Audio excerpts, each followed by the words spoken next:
Dear all, my name is Ana Sanchez. I'm a member of the Frontiers team. And on behalf of the whole team, let me welcome you all to this Frontiers Info Day. This session is dedicated to the second call of proposals within Frontiers, the Science Journalism Initiative funded by the ERC. And Frontiers is a science journalism in residency program that aims to create opportunities for science journalists to have immersive experience in research institutions. These are actually very exciting times for Frontiers. The first cohort of science journalists are soon starting their residencies, and we have now opened a second call of applications so that a second cohort can start their residencies in the beginning of next year. So we are very happy to have you all here with us. I'm sure we have gathered here a diverse community of professionals who believe in the importance of science, in the importance of journalism, and in the importance of promoting more and better science journalism. So our plan for today is to give you an overview of this Frontiers program, and then open the space for questions so that we may answer any questions we may have. We expect to have the presence later on of someone from the ERC, who I don't think is here yet. So if not, we will start by giving you some specific aspects of the Frontiers projects. So we will start with an overview of the project and some details about the call for the process for application. And we will then open the screen for questions. So let me just remind you that you may start leaving your questions in the chat if you want. We will also open the microphones afterwards for Q&A. If you are following us on YouTube, you may leave your comments on there as well, and we'll pick them up. So let me remind you that this event is being live streamed, that the recording will later be made available in the Frontiers channels. And if you have later any questions, those are the emails where you can reach us. I'm also going to share with you a short survey on the chat of this Zoom meeting, so we can have an idea of who the participants in this info day are, who is here with us in the room. So it's just 4 quick questions so that we know a little bit more about you. And without further ado, I will now ask Rita Silva to tell us a little bit more about the project and also about the frequent questions we have been receiving at Frontiers. So Rita. So hello everyone. So as Anna said, I will give you a quick overview of the project and move on to the frequently asked questions. So what is Frontiers? So Frontiers is an ERC-funded initiative to design residency programs for science journalists that want to spend an immersive period in a research institution. So this project will run from already started in 2023, and it will run until 2027. Our project is run by a consortium, which is formed by Inspire, which is the coordinator of this project, the Center for Ethics and Science Journalism, the Nova University of Lisbon, and the Pompeu Fabra University. So what are the main values of this project? So we have 3 core principles that we want to follow throughout the project. The first one is the ethical science reporting. So we aim that our residency program plays a major role in mediating scientific results to the public and facilitate the uptake of scientific results by the stakeholders. And then we also value journalistic independence. We follow a bottom-up approach that allows journalists to choose their own institution and to choose the topics that they want to cover, their project, and that also the host institutions that that will host them maintain the full independence of science journalists. So this is a key point of our project. And last but not least, we have a focus on frontier research. So we expect science journalists to present a residency project that focus on frontier research. I will explain this a little bit in more detail, and you also can find information about it on the Frontiers website. But these frontier research projects are often high risk, high reward research. So moving on a little bit more to the residency program and what we want to achieve with this program. Our objective with this project is to establish a support structure in the form of a science journalism residency program. We have a total of 40 fellowships that will be awarded in 4 calls. These calls will be more or less annual, but they will be distributed evenly in the 4 years of the project. Each residency will last between 3 to 5 months. And as I said before, the focus of the residencies should be the frontier research. So journalists should follow projects that reside at the cutting edge of available knowledge. So how will the granting system work? So we will award a monthly payment that will cover accommodation, travel, and any potential taxation for the journalists, and also the daily eligible expenses. These grants will be differentiated between 3 career levels. So for early career journalists, so journalists with up to 5 years of professional experience, the grant available is 4,000 per month. Mid-career, 5,000 per month, and established journalists, so journalists with 10 or more years of experience, up to 6,000 euros a month. So who can apply to this frontier residency program? So we accept applications from journalists worldwide, so in or outside Europe. They should produce independent journalistic content, and this content could be in various formats, so written, multimedia, or any kind of interesting project that the journalist should want. And lastly, journalists should commit to full-time engagement during the residencies. For host institutions, they should be located in a UA member state or a country associated with the Horizon Europe program. They should host cutting-edge research groups across. It's also important to highlight that it can be in any scientific field, from life sciences to social sciences, humanities. And then they should commit to provide support and full independence to the science journalists that they are hosting. And then how should the journalist apply? So the first step is to select a host institution. A good starting point could be the database of research projects that we have in our website. So basically, the host institutions that have already demonstrated interest in receiving a science journalism for a residency. But it is not mandatory that the host institution is listed in this database. The journalists should do their independent work of finding a project that they want to follow, and then contact directly the host institution. After this first contact, the host institution should sign a commitment letter, and this letter is available on our website. And then after this first step, the journalist should complete the application form that is available on the website. These application forms should be filled with the information about themselves, about the host institution, about the project. And then, of course, the last step would be to submit it directly on the website. So just to give you a quick overview, so our first round has already closed.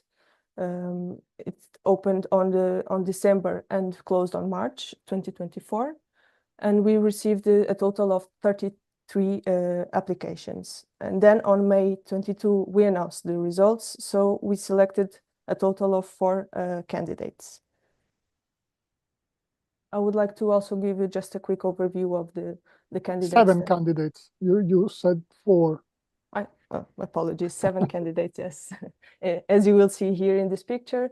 So we received applications from different career levels, and we have selected mid and established career level journalists. So you will see the names here and the host institution. So we'll have Javier Barbuzano in Spain, Aisling in Finland, Mackenzie in Spain, Jacopo Passotti in Norway, Vedrana in Croatia, Susanna in Germany, and Samuel in Denmark. You will soon hear more about these Frontiers Fellows and their residency project. So I invite you to follow our social media and website for more updates. And then, okay, our apologies. Here is a quick little typo. It's not round 1, but round 2. So this the current round that we are in. It opened on the 25th of June and will close on the 25th of September. We expect to announce the results by the end of November, and the residencies should begin no later than March 2025. Here is also important to note that you should already have in consideration that we will have a training session in person and online that the fellows are expected to attend for the next call. So somewhere in May, June, there will be a training in person. And then moving on to how the applications will be evaluated. On the first step, we will rank all the applications based on 3 main criteria. So the residency proposal, the journalistic criteria, and the research criteria. After evaluating all these criteria, we will move on to step 2, where we will reach a consensus on the high and more the candidates with a higher ranking based on this criteria, and then we will also analyze them based on their career levels, gender, geographic distribution, and scientific domains covered to assure a panel of diverse candidates. So this is just an overview. Of course, you will have questions for our team, but I will just move on to the frequently asked questions. So maybe you will already find the answers to your questions here. So as I mentioned, who can apply? Basically, journalists from all over the world, and it is important that they have a journalistic record available. So we will not. Our aim is not science communicators, but journalists with a focus on science on science domains. And then, who is the recipient? So this is a question that we commonly receive. So the Frontiers grants will be awarded only to the science journalists, and the host institutions will not be in any way intermediaries in this funding process. The residencies, when should the residencies begin? So the starting date, it is important that is aligned between the science journalist and the host institution. For the second round of applications, as I mentioned before, they should begin no later than the end of March 2022. Here, moving on to the frontier research aspect of the Frontiers project. As I mentioned, the grants will only be awarded to projects that put frontier research at the core.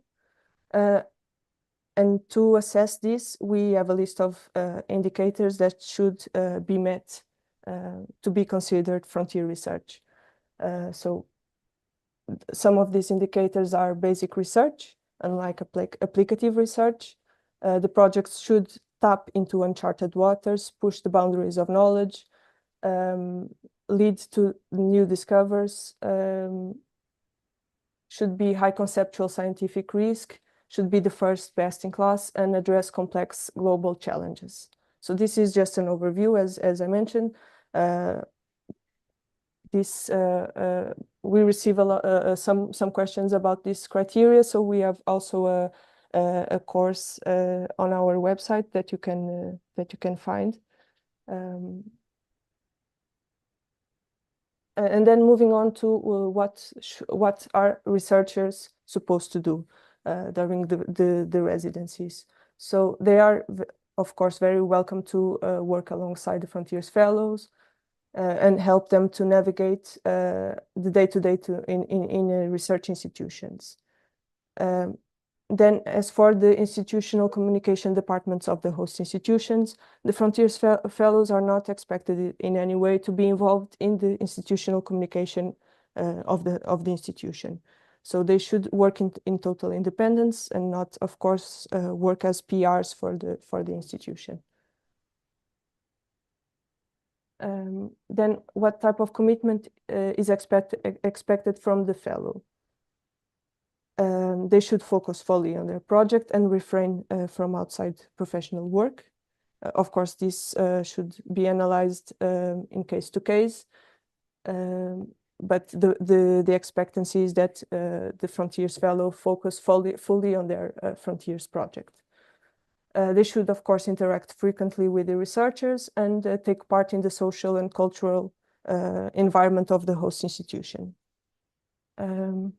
Then, as I mentioned, you should have in mind that a training will be organized, so both in person and online. So this is a time slot that you should already have in consideration in your proposal.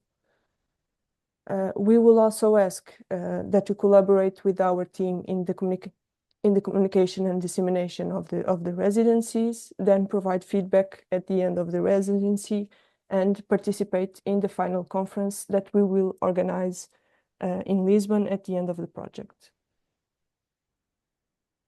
In terms of commitments from the host institution, the first and foremost, they should provide a fruitful and enriching space and experience for the journalists. So, of course, basic conditions for working as Wi-Fi, badges, access to all the spaces of the institution, also library and electronic resources, and also invite the fellows to events and activities organized by the host institution. And then the host institution will also be invited to collaborate in the communication and dissemination of the residencies. Again, this is just an overview. We hope that some of your questions have already been answered, but if not, we are here to answer more. And then I will give the floor to Anna.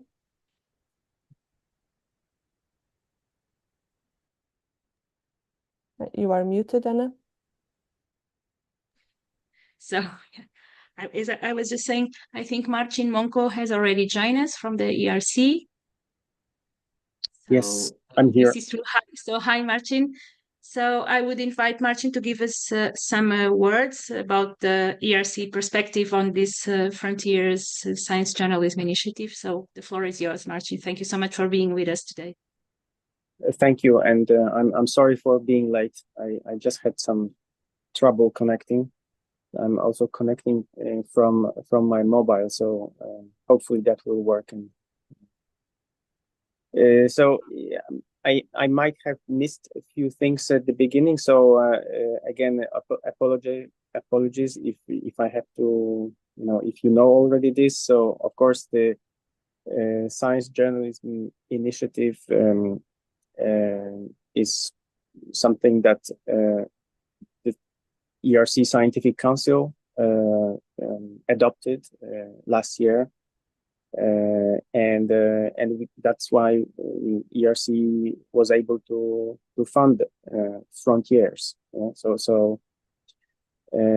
And the core idea, as you know, are the 3 to 5 month stays of journalists, science journalists, at research institutions in Europe, to facilitate better understanding of frontier research, but at the same time respecting journalistic editorial independence of residents.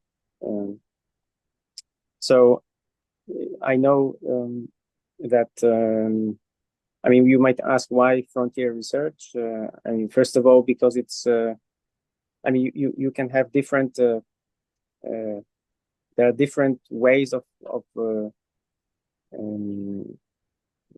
let's say kind of synonyms of this. Like some people call it blue sky research, some people call it discovery research. It's about, you know, pushing back the frontiers of human knowledge. That's the idea behind, and this is the remit of the European Research Council, and that's why our leaders decided to fund this project. Yeah. Also, what's the context or rationale for us? It's this sort of realization that there are a lot of scientific topics that are underreported. That you have, we don't say at all that science is not present in the media. It's just that I think what we see in the media is a small slice of what is being done in the labs, in the libraries, in research teams. So the other element of this context is the challenge of disinformation, misinformation, fake news. This is something that is recognized as a threat to our societies, our political systems, and this is a more broader kind of move of the European Union's institution to try to tackle this challenge.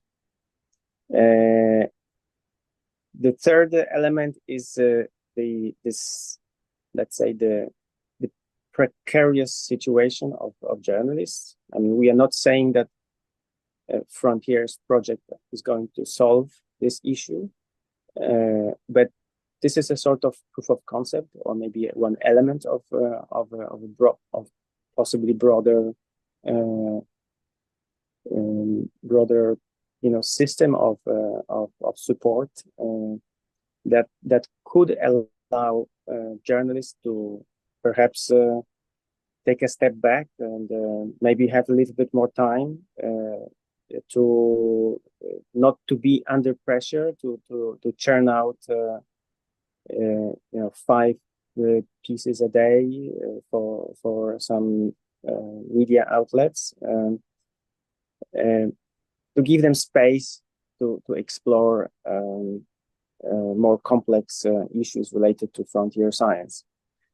And finally, a few years ago, there was this survey called the Eurobarometer. Maybe some of you know this.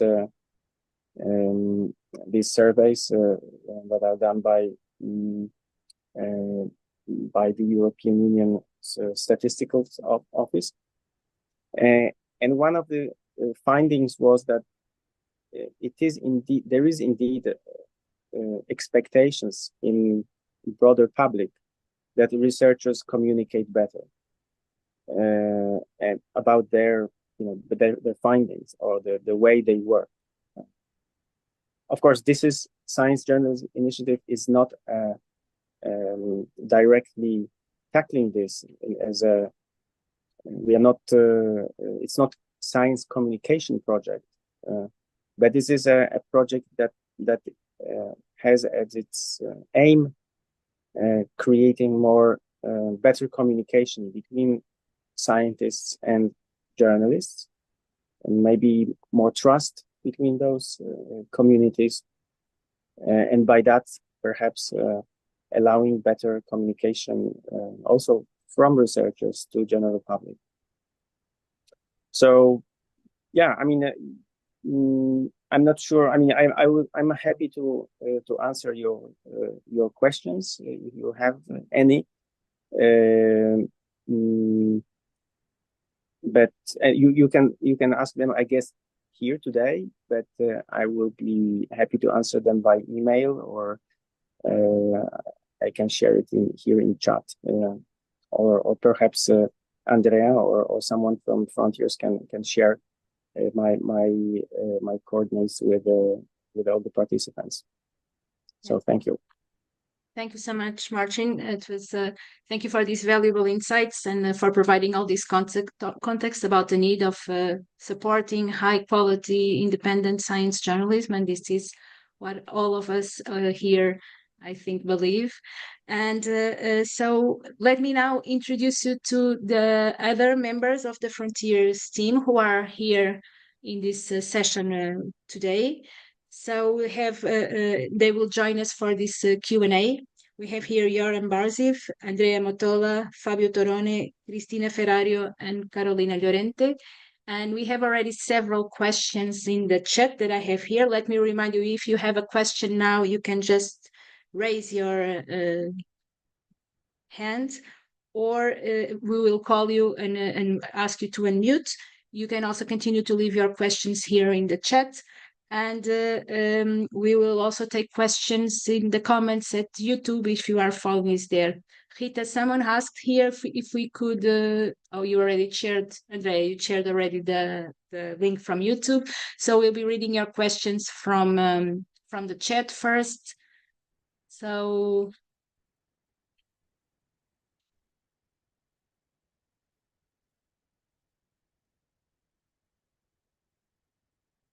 okay, let me see if I don't...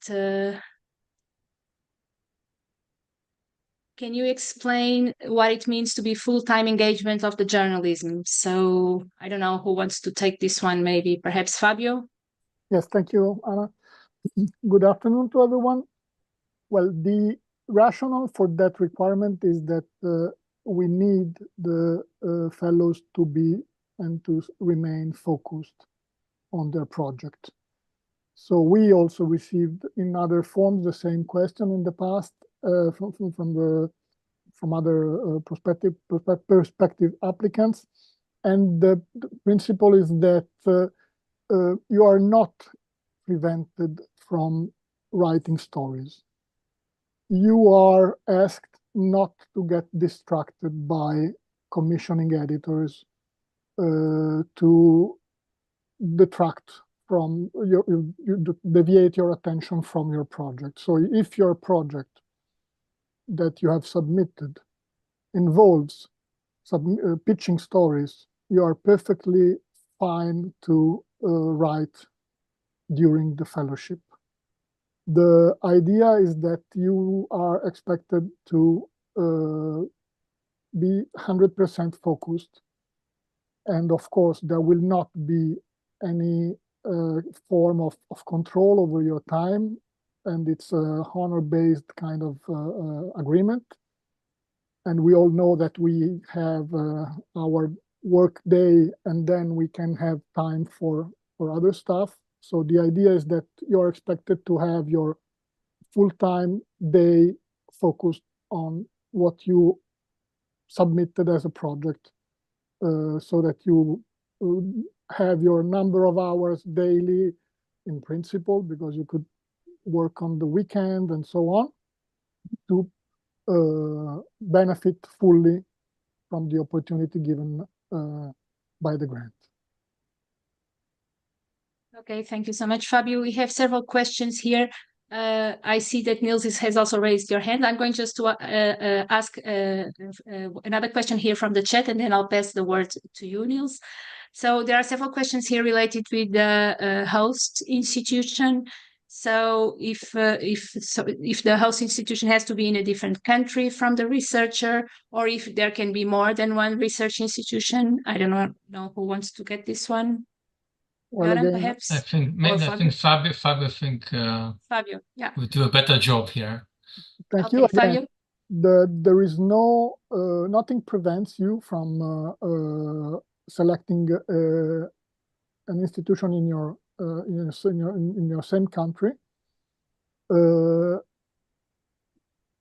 In principle, the evaluation committee will also give an appreciation of that. So my expectation is that profiting from this opportunity to explore a different country might be seen as an advantage, but that's not at all a requirement in any way. And the second question was, you can involve more than one institution, provided that your project makes the involvement of the second host institution is justified by your project, by the idea that you explain in your project, and you receive, you get a commitment letter from both host institutions. I don't know if was there another question? Yes, there is another one before going to Niels, which is related to that. There is a question about host institution in associated countries. So when we talk about associated countries, it's a term that is part of the Horizon Europe program, and there is a list of these associated countries. It's available in the portal of the Horizon Europe, but maybe we can also put this list on our FAQ section, and you can find the full list of these associated countries over there. And something else that might be useful is that I read that, for instance, that Canada has been added, but I think that the date of publication of the call is the date when they need to be already listed, right? Göran, can you confirm? We will rely on right. the official documentation which is relevant to this call. We will put it on the website. Yeah. Okay. Okay, thank you, Göran. Thank you. Just one. Yes, Marcin, please. About you can. Canada. About Canada. I mean, of course, you are going to have to decide on this, but Canada is not associated to Pillar 1 of Horizon Europe, where ERC is. I mean, this is the part where the ERC gets its funds. That was me suggesting to follow the official documentation was the polite way of excluding Canada and etc. Thank you both. So maybe we can now move to Niels. Niels, can you unmute and ask your question, please? Hi, many thanks. But I believe there were some questions in the chat that were asked before I raised my hand. I don't know. I can ask mine. No, it's okay. It's okay. I will collect them and I will put and perhaps some question that you place. It's already here as well. Yeah, thank you. First, the presentation was very, very clear and extremely efficient. I have a few questions that are very specific to the project that we're trying to apply for. Can I give a few details, or is it something that I should not give any detail about the project? And how do you work on these ones? Should I keep the questions general, or? It's a little bit up to you how much you want to give away from your project. Yeah, and anyways, we'll be happy to answer any questions you have. Okay. So, but you can also reach us later on with more specific questions. So feel free to reach out and we will discuss in more detail with you something that is very specific. Okay, we'll do this partly, but we're a production company and we're hiring a journalist. She's not able to be here today. She's editing on something else. But we're the institution that centralizes all the contracts and hires her. And so the project is already secured on our part with the ERC institution, but we're wondering if it's possible to file ourselves as the recipient from the grant with the confirmation that all of the grant will go to her, because it's basically her salary, right? And the way that we structure the projects that we produce for television are going through our institution. Is that something that's possible, or does everything need to go directly to the journalist, even if we have direct contracts with her? I will take this one. By default, the grant is individual, meaning it's going to the individual and nothing else. We don't have any instrument to grant to give the grant to any other type of entity. So that would be my answer at this point. Of course, you can apply and then we can consider and check whether technically it is possible. I don't think I can provide this answer at this point. Okay, thank you very much. And the rest of the questions are that we're going for a specific project that starts end of November. And because of the very specific location and transportation means, I'll explain maybe in detail over an email.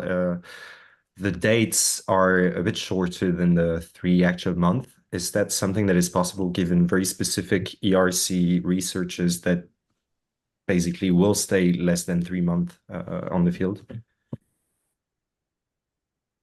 Fabio, do you want to refer to that? I'm not sure I got 100% the details of the question, but we indicated the general set of dates we expect the projects to start and end. But whenever there are specific constraints linked specifically to the project, we can evaluate a different time frame, because the general idea is that we want to have as much as possible the cohort of journalists in the same active during the same period, also to have common activities.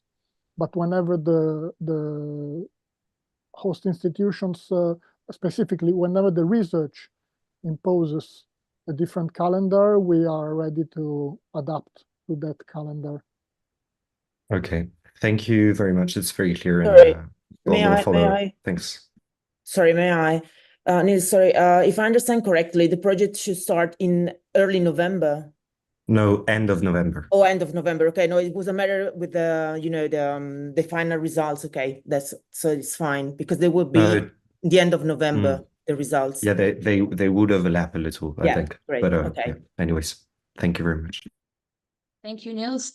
Andrea, I see your hand raised. I'm just going to take one more question from the chat and then go back to you. And I have here a question about what constitutes basic research in humanities. So Yaroslav says, I think I have a clear picture of this regarding STEM, but humanities, I'm not certain. So I don't know, Yoram or perhaps Marcin, do you want to jump in for this one? Let me try first, and Marcin, if you would like to add to that, I'd be happy. So yes, this question taps into this issue of frontier research. What is it exactly? How do we assess that? And there is plenty of information about it on the website and in the form of application. And previously, in what Rita presented, the list of indicators for what constitutes frontier research also included the basic research. It was the first bullet. And indeed, many times basic research is a synonym to frontier research. But it's important to emphasize that it's only one of the indicators. It's not necessarily the only indicator for frontier research. That's generally speaking. And now, as you can see in our detailed documentation, we definitely acknowledge that this entire issue of frontier research might be considered elusive. Sometimes it's something that sometimes it's hard to grasp and realize whether a specific research is considered frontier research or not. And we provide a lot of tools and ways to assess this for you to better understand that. And then we should also acknowledge that when it comes to social sciences, humanities, it might be even more challenging compared to exact sciences and life sciences. And indeed, many times, this is a big question whether a specific project is considered frontier research over there or not. What I can give you at this point, I'm not going to go deep into this area, but one of the indicators that comes to mind when assessing research in humanities is to actually look whether the potential outputs of that, or maybe the potential impact of this research, or its overall, let's say, premises, is something which is really new, or is it just more of the same compared to some other things done elsewhere, whether they fully overlap or partially overlap, or we can find similarities, and this is something that happens quite often. So I hope this answers your question, and I would strongly recommend simply to go and visit the information we put on the application form and the website, and hopefully it will help you to better realize that. Marcin, do you want to add anything to that? Maybe 2 points. One, I mean, the fact that the ERC is using this concept of frontier research, I mean, we are using it mainly because basic research does not really reflect what we fund, because there are certain areas of research that are very close to applications, which we do fund, and we are kind of not we are not biased against research that is very quickly to be applied. That's not a problem. It's the key element here is that it potentially can break new ground. Yeah, it can open some new, avenues, new methodologies. That's the main issue. Not that whether it's going to be completely, blue sky. I don't know. Let's say black hole, image of the black hole. I mean, there's no clear, immediate, visible application inside. Not all what we found is like that. Yeah, and then of course I don't want to say that ERC is the final kind of judge of what is frontier research or not. But on the other hand, I mean, if we have panels of really renowned scientists who look at the proposals every year and select those that, according to them, are breaking new ground, also in social sciences and humanities. So if you look at ERC funded projects, I mean, in social science and humanities, and probably some part of them at least are on the frontiers of human knowledge. So maybe it's not a really super robust argument, but maybe one way of looking at it. Thank you, Marcin. Thank you. I'm going to pass the word to Andrea. Hi, everybody. I'm Andrea Obaid from Chile. I'm a science journalist, and actually, I'm the president of the Chilean Association of Science Communicators.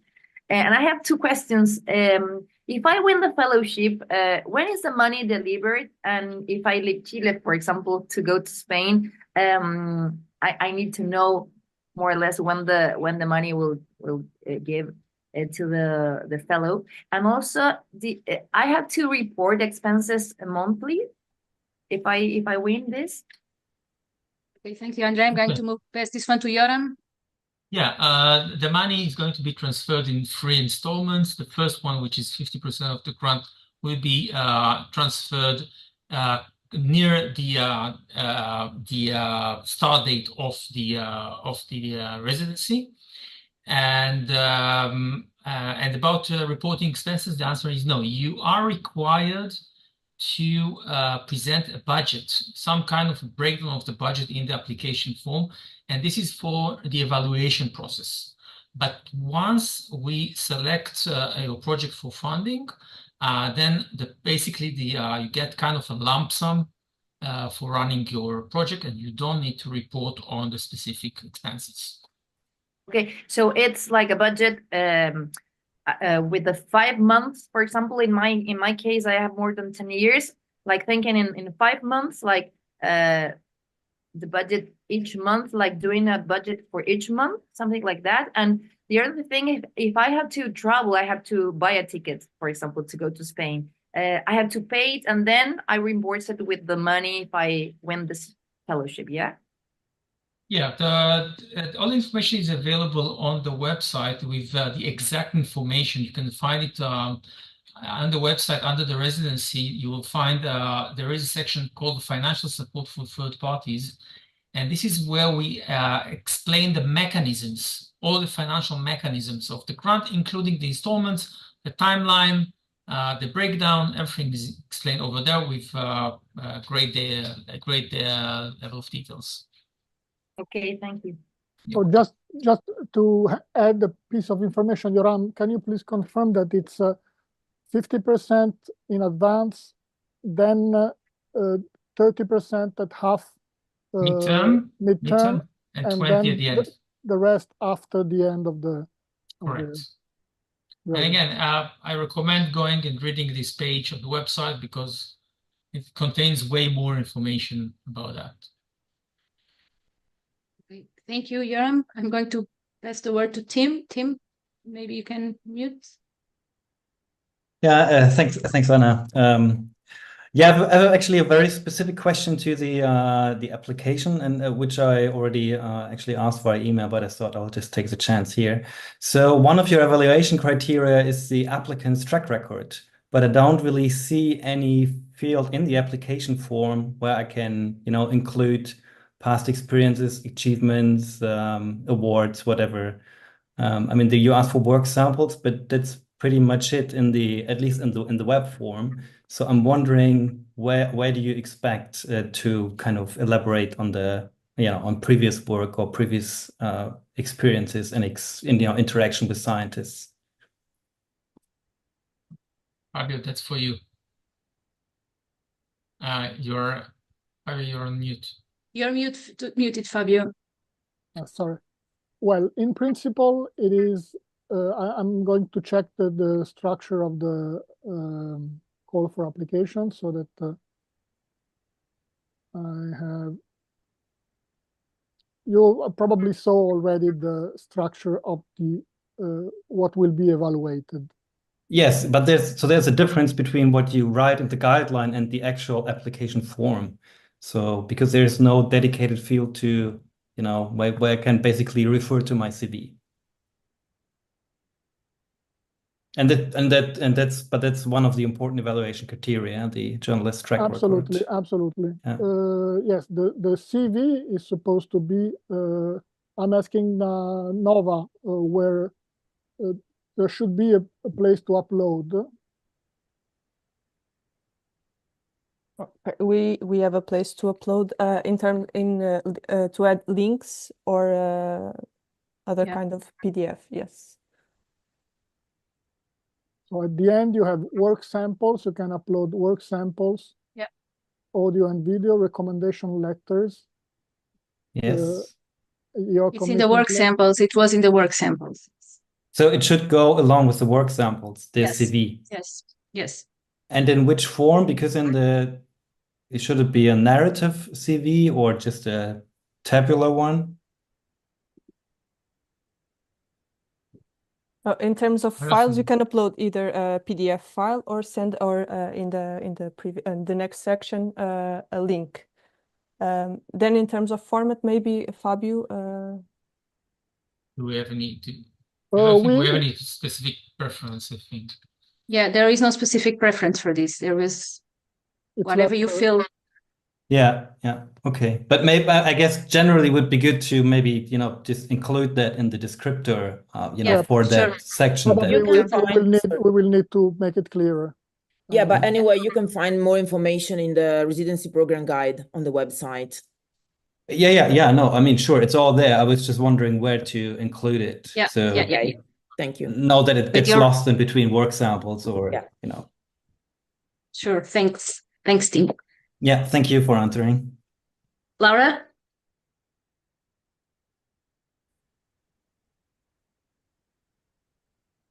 I don't know if Laura is... She's muted. Okay. Maybe she's speaking, but we don't see her.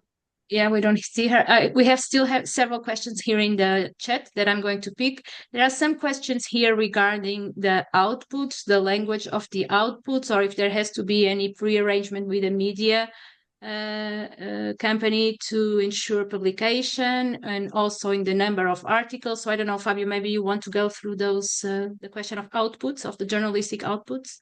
Yes, absolutely. So the... Hi. Oh. Yes, Laura? Sorry, I was just doing a test. I will mute myself and wait until you finish. Okay. So there is absolutely no requirement for producing anything specific during the residency.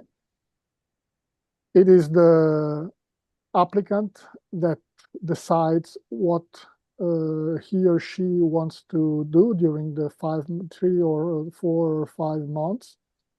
And especially there is no requirement to use English, because the idea is that everyone should be able to use their natural language and to do the journalism the way they prefer, or not even do any journalism. They just use this as an opportunity to learn more and to create more, to acquire more knowledge for future work.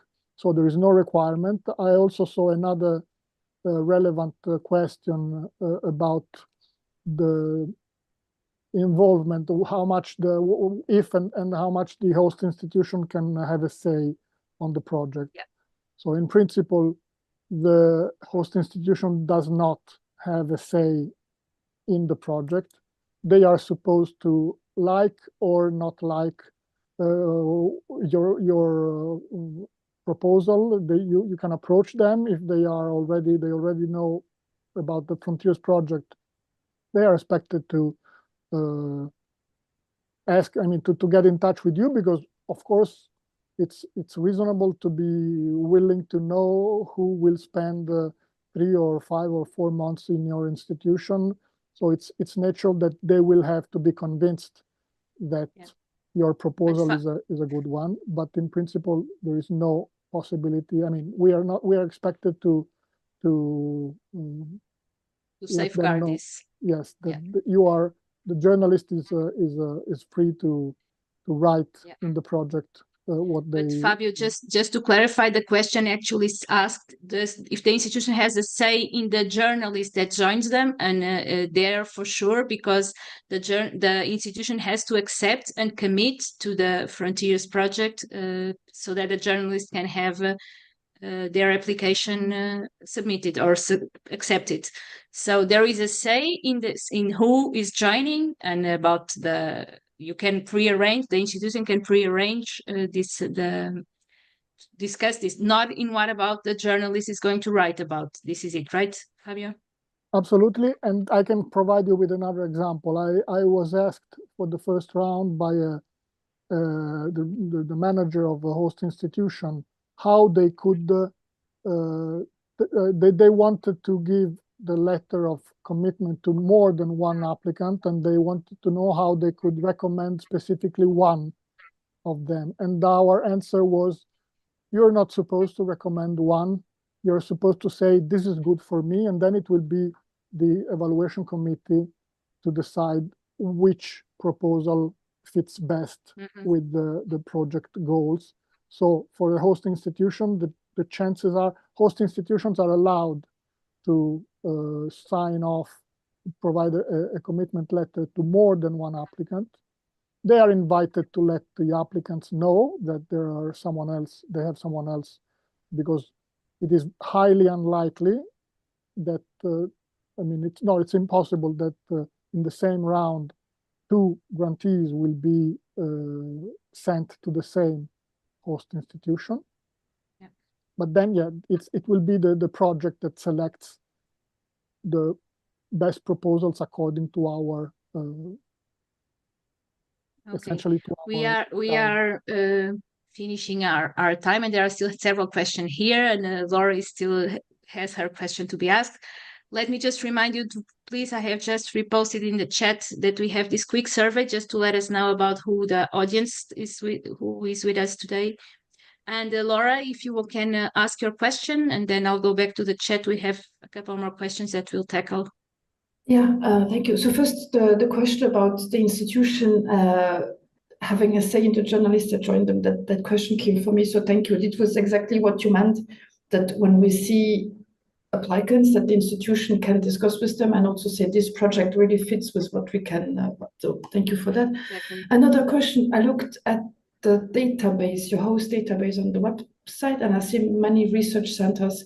Now, we're a university with several research centers who are all focused on more specific type of research. Should we better apply as a university with this type of research areas that we can offer a journalist? or would it make more sense that, for instance, one of our research centers was focused on biomedical and the other one was focused more on cybersecurity, IT, that they apply as two different entities? Yes. And sorry, and actually that was the question was because I was looking a bit for the type of examples of projects. Do journalists mostly have interdisciplinary projects that they want to visit several research groups, or is it often focused more on one, because that would, yeah. The requirement for the journalists is to have at least one frontier research as at the core of their proposal. So since it is a requirement to have at least one frontier researcher or group involved, that's, I think, that's reasonable to see that as a starting point. Then once the project fulfills that requirement, the journalist can we can imagine that if a journalist is hosted in a big university where a lot of research is going on, their project can involve several research groups, and even not involved in clearly frontier research. But the starting... Yeah, So maybe I can just add something. Sorry, Laura, because what you are asking is about what to register for the host database. And I think we have to remind ourselves that the host database is for journalists to find hosts. It's not an application. It's not an indication that you will have a journalist applied. We are not attributing journalists to the institutions.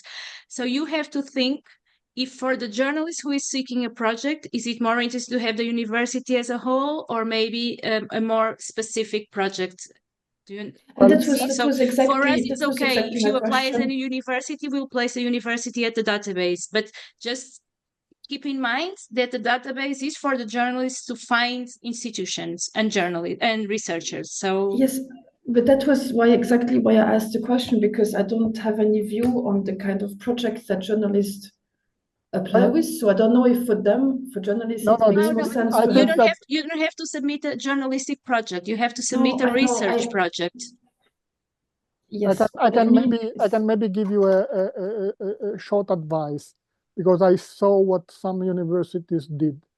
So the entry, a university can be present on our database with several entries, because they may highlight several research groups working in their university. So you could create as many entries in the database as the research projects.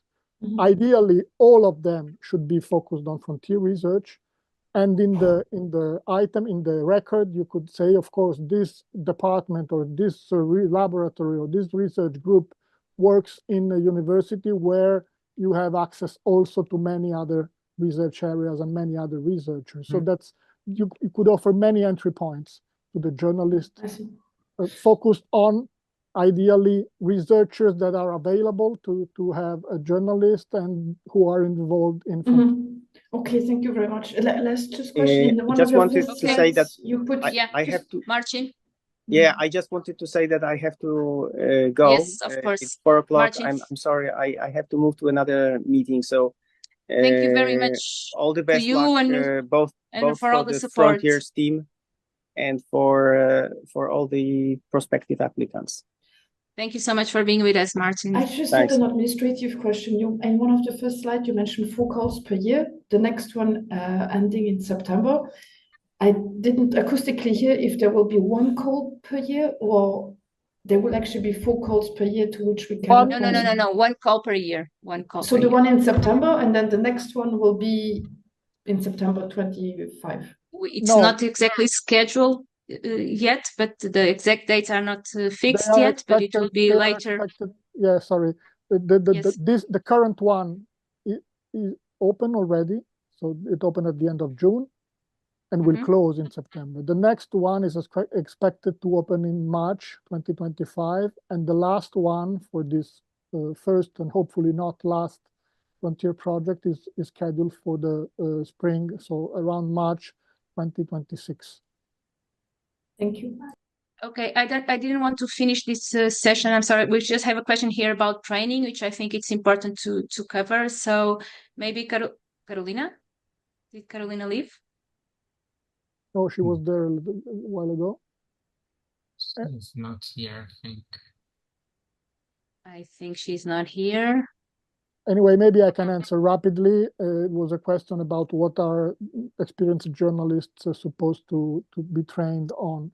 The idea, we are perfectly on the same page. The idea is not that there will be someone teaching journalists, and especially experienced journalists, but we are trying to create an opportunity for mutual learning and for exchanges among journalists of different career levels with scientists on topics that are particularly relevant for the science journalists currently. So the idea is to have some moments thought for peer-to-peer, essentially, mutual learning, both among experienced journalists and among different career levels. Okay, thank you, Fabio, for taking this one. And I think I see there are still several questions. I just want to remind you all that we'll have a second info day in the beginning of September. We'll be announcing this in our social media platforms, in our website. So please make sure to check our website and to follow us on social media to learn about this info day. But we are anyway always available to answer your questions. You have our contacts in the website Frontiers Media. And please reach out to whatever questions you may have. We will answer all the questions here. So as our session just comes to an end, I don't know if anyone of the Frontiers team wants to add anything before I close the session. It's fine. So as we reach the end of this session, I just want to thank you all for your active engagement, all your active participation, also for your interest in this Frontier Science Journalism in Residency program. For those of you who are preparing an application, I hope we have cleared some of your questions. For host institutions, I do hope we have cleared yours and that you are available to receive journalists. To those preparing proposals, good luck, and thank you for joining us, and hope to see your applications at our in our portal. So good luck, thank you, and see you. Thank you, everybody.